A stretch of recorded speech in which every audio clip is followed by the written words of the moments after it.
Welcome back to Talkin with Tony and the Alfa. You recognize this guy, John Clayton. John, I've known you for years. You were like 20 when I first met you, and you're only about 30 now. So Yeah, well, maybe 25. 25. There's a few little extra years on there, but I knew you when you came to town. You were with the News Tribune, I believe, first, and then next thing I know, you're up, ESPN, now doing radio, doing a great 2-hour show a day. What was if you had to pick a number one key to climbing that ladder of success as you did, what would you say in a sentence or less? What was it? I guess the biggest thing is never burning anybody. Again, I've written controversial stories. I've got yelled at many different times. I've been kicked out of places and all that. But you have to be fair, and you have to make sure that you're accurate. And if you do all that and are real professional about it, you're not trying to go and bust up anything. You're not trying to be a problem, but you're trying to build trust. And I remember one time. A general manager cut me off of any interviews because that was a time when Ken Behring was the owner. Yes. And things were going bad. And it's like, you're writing too many negative stories. I said, yeah, because there's too many negative things happening. But it's like, I'm going to be fair about it. And after about maybe 5 months, what ends up happening, they turn around and they say, okay, we'll continue talking to you because you're right, you were fair. It's like, and there were a lot of bad things going on. Sure. I mean, that's what journalism is supposed to be about, and still is for the most part today, depending on who we're talking about as the journalist here. Let's go back a little bit. And I always ask everyone this question. Since this is not my first car, obviously, the Alfa Romeo. I've had it for a few years, but I've been driving for... Barbering, did you have an Alfa Romeo? No, believe it or not, I had a 63 MGB. Oh, wow. Yeah. Yeah, and it was used at the time, and you talk about maintenance. Oh, my goodness, this thing has been beautiful ever since. What was your first car? That's my question. My first car was a Honda Civic. And so my mom, because I was covering in high school the Steelers. Yep. Because it was at Churchill High School at the time. I was able to get a press pass for the St. Mary's Daily Press, and so I needed to get to the practices and also get to the press conferences. And so she got me a Honda Civic, a nice little car like that. That was the first one, and then we went into the Toyota area from Corolla to Camry, and that's where we are today. No Alfa Romeo. Yeah, it's just as well. I got news for you. That Honda Civic you had is probably still running. Probably is, yeah.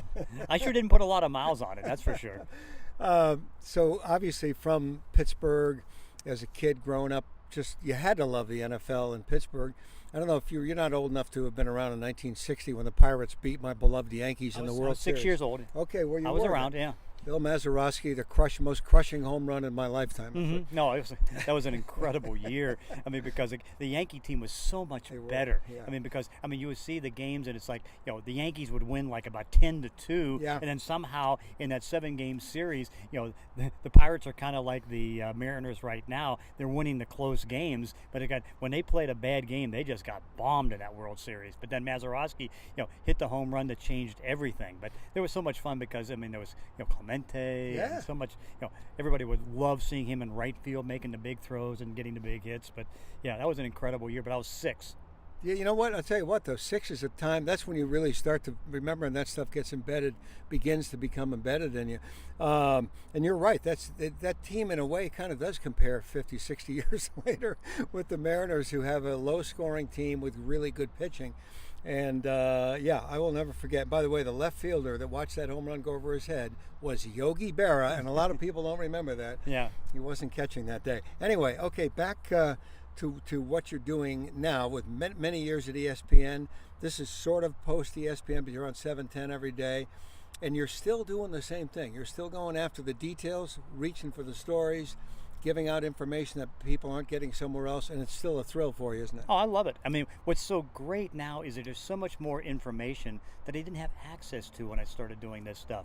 And I almost feel like I'm in school every day learning things. I mean, because I'm studying things on analytics now that I never studied before. Obviously, I'm big into the salary cap. I mean, and then I go out because my wife is a little ill, and so I get food for her every night. But what that does, it gives me like 90 minutes to study things. So like last night, being the boring person that I was, I went out and I was getting all the number of Pro Bowls for all the players in the league and how many are attached to teams. I did that project, and I went to the 2015 draft to see how many starters are still remaining with teams. And I know that you knew this number. 121 players are still on this draft from 2015. Sure. There you go. I mean, but my point is, you don't do that stuff unless A, you're dedicated to it, and B, you're passionate about it, and C, you love to do it. Yeah, and I love to do it. And it's like, because again, I know, like, for example, part of the reason I wanted to do it is, the Seahawks have 2 players from 2015 left.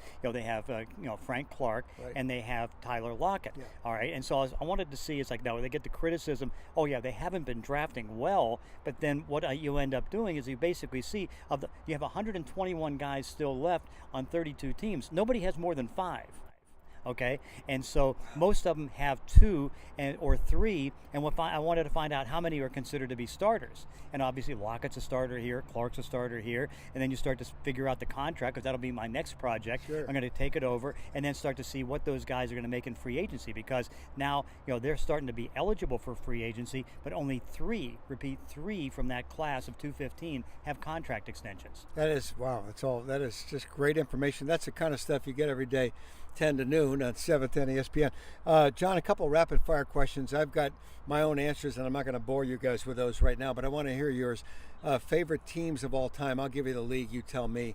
NFL, not necessarily now, because you might say Seahawks now, but favorite team, NFL. Well, my favorite team was probably the 1976 Pittsburgh Steelers, because that team, it was a weird season, because Terry Bradshaw got hurt, Mike Krusik's out at the beginning of the season, they get off to a 1-4 start, and they give the greatest defensive performance the rest of the year I have ever seen. I mean, they had, I think, 6 shutouts in the course of that season. They did, you've seen good defenses. They defy you to score points. They defied you to get a first down. They got mad if you got a first down. And of course, the weird part of that season is they hate. Remember Burt Jones, the quarterback? Yes. They hated him. They would never rip anybody other than Burt Jones. So Burt Jones they would rip, and so they go and they play a playoff game in Baltimore, and they win it 42-14. And so in that game in Baltimore, the Colts end up taking out Franco Harris and Rocky Bleier with injuries. So now they have to go to Oakland with Boobie Harrison was the running back. Right. And at the end of the game, to show you how weird it was, a plane crashed into the stadium. Fortunately, everybody was out of there. Sure. And then, but that was probably the favorite team, because defensively, I have never seen anything like it. Yeah, that's crazy. Am I guessing that Pittsburgh, there'll be a pattern here if I say baseball, hockey, basketball? There really was. I guess there was a team, but the not Pittsburgh for Condors. Yeah, that's no. right. In fact, in high school, I one of the things going into the press box, I met Dick Overdorf, who was a play-by-play announcer for the Condors, and he got me to drive down. That's using the Honda Civic, and then doing the stats at the game. Now you got to understand, this is ABA basketball, and so there wasn't a big crowd. And he would take a couple beers and drink them during the broadcast, and then in the third quarter, one by one, he'd knock over the beers, and we hear this clashing of empty beer cans on the. But I mean, that was fun. But yes, that was about the only basketball. I mean, on the hockey side of it, because I love hockey, and that was like the only sport I can root for once I left Pittsburgh, because now I have to be objective. Yes. And so it's like I can root for the Penguins, but then that's when they were getting to be good, with Mario Lemieux back in '86. Oh, yeah. But then the great part is I move out here, I didn't have access to Hockey Night in Canada. And so now I was able to hear Don Cherry, which is one of the great announcers of all time.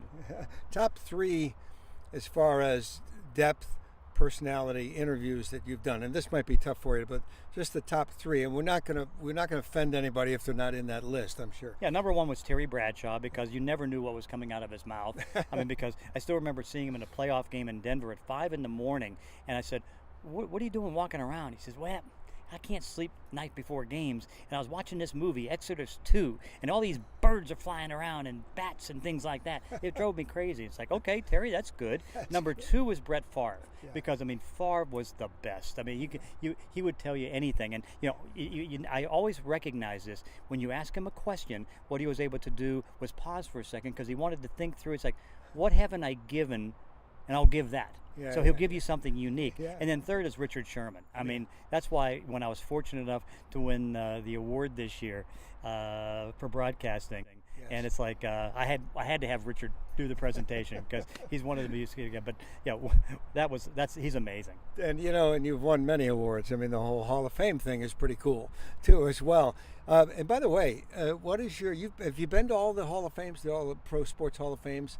You have not. I was going to ask you what's your favorite one. I happen to like baseball, and then second is NFL, but they're all pretty cool. Yeah, I've only been to the Pro Football Hall of Fame, and believe it or not, the Bowling Hall of Fame. And the only reason I was at the Bowling Hall of Fame, I was bored sometime in St. Louis, That's right, and it was just a little walk over there. So I just walked over to the Bowling Hall of Fame. It was right across from the Westin Hotel. Yeah, there. exactly. Yeah. The old dome, of course.